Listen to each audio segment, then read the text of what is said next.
présente, Liliane Maroun, influenceuse, modèle et aussi égérie de plusieurs marques. J'ai notamment eu mon master, donc j'étais étudiante pendant plusieurs années en France et j'ai travaillé pendant 3 ans à la banque. Alors bon, moi je ne l'ai pas forcément cherché au début, je suis venue sur Instagram très tard, je pense l'année de mon bac ou un an avant.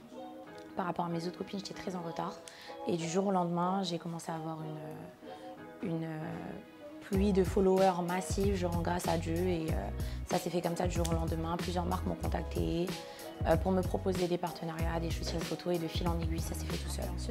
En fait, ça dépend. Ça consiste à plusieurs choses. De base, être influenceuse, c'est partager sa vie sur les réseaux sociaux. Mais en même temps, dans ta vie de tous les jours, ton quotidien, tu promouvois les choses que tu portes, par exemple, ou que tu représentes. Par exemple, une marque d'habits, tu vas faire de la pub pour une marque d'habits, tu te représentes en même temps parce que tu la portes. Donc, ça fait de la publicité en même temps et tu es censé mettre en avant cette marque et donner assez envie aux gens, aux personnes qui te suivent, d'acheter et de faire les mêmes choses. Je pense que, comment faire pour les attirer? Déjà, dans un premier temps, professionnellement parlant, publier du bon contenu qui donne envie aux gens d'acheter, voir un certain professionnalisme, voir que les choses sont carrées sur notre page, que le travail est bien fait. On va se mentir, aujourd'hui en 2021, ce sont les réseaux sociaux qui priment surtout. Donc aujourd'hui, quand une nouvelle marque se lance, elle a besoin de publicité, elle le fait sur les réseaux sociaux. C'est plus accessible, c'est plus facile, accessible à tous, au monde entier. Je dirais qu'en fait, en France, ils ont maîtrisé le métier d'influenceuse depuis un certain temps et ils ont participé au mouvement de lancement du métier d'influenceuse. Je pense qu'à Dakar, ils sont encore en adaptation, mais qu'ils sont en très très bonne voie pour ça. En tout cas, je trouve que les marques sont tout aussi bonnes que celles en France, tout aussi... Elles proposent des produits tout aussi beaux, la qualité est tout aussi bonne. En plus, les choses qui viennent du pays, donc de mon pays, je vais toujours avoir une certaine préférence pour. Voilà, donc si je peux participer au mouvement qui fait évoluer le métier d'influenceuse au Sénégal, je le ferai toujours. C'est un métier. Pourquoi c'est un métier? Parce que ça prend du temps. C'est du temps et de l'énergie de savoir produire du contenu de qualité. Tu prends dans ton temps de tous les jours pour fournir cette énergie-là. Un shooting photo ne se fait pas en 1 heure. Voilà, c'est beaucoup de temps, beaucoup d'énergie, beaucoup d'expérience. Même faire une vidéo qui promouvoit un produit, il faut une certaine expérience pour le faire.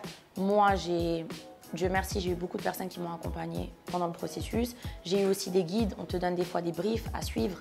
La marque peut aussi ne pas être satisfaite de la pub qu'on lui fait. C'est-à-dire qu'il y a certaines quand même règles à suivre. Voilà, c'est pas juste quelque chose qui se fait du jour au lendemain parce qu'on a des followers.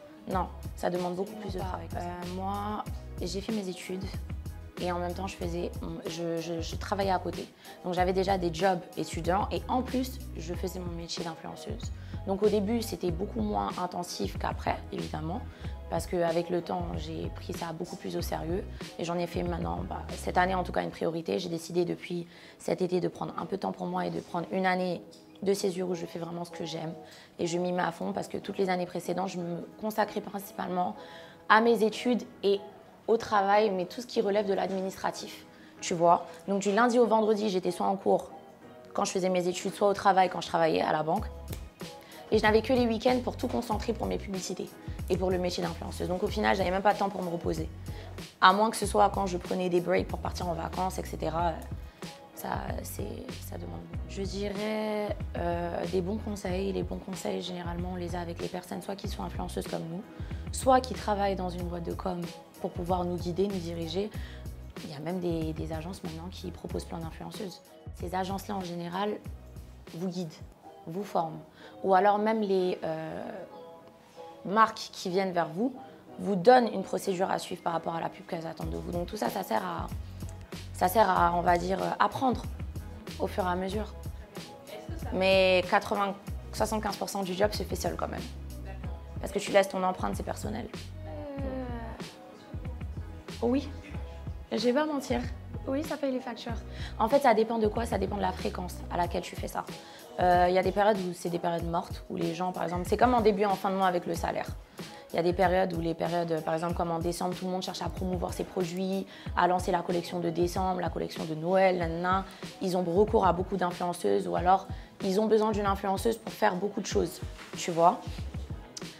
Donc ouais, ça dépend des périodes, mais je dirais que 80% du temps, moi en tout cas en ce qui me concerne, je pense aussi que ça dépend du degré de followers qu'on a. Voilà. Moi en tout cas, je peux dire que ça paye mes factures. Pour l'instant, mais c'est toujours plus safe, et je le dis et je le recommande, d'avoir un travail à côté qui vous assure un salaire régulier. Là déjà, tu peux te démarquer en créant toi-même ta propre boîte et toi-même en formant des gens après, en recrutant des influenceuses, si tu veux continuer dans ça. Et si tu veux continuer dans autre chose, bah, je dirais, Dieu merci, à les diplômes. Donc même si à 50 ans, ou à 40 ans, ou à 35 ans, ou même à 30 ans, je décide d'arrêter le métier d'influenceuse, je peux toujours retourner à mon travail. Et même en dehors même du bac ou des études, en France, les gens recrutent, à Dakar, les gens recrutent, dans toute l'Afrique, juste par l'expérience qu'on a dans certains domaines, ou alors par passion. Et aujourd'hui, ça paye très bien. Tout dépend de soi et de sa volonté. C'est moi qui vous remercie. Bye bye.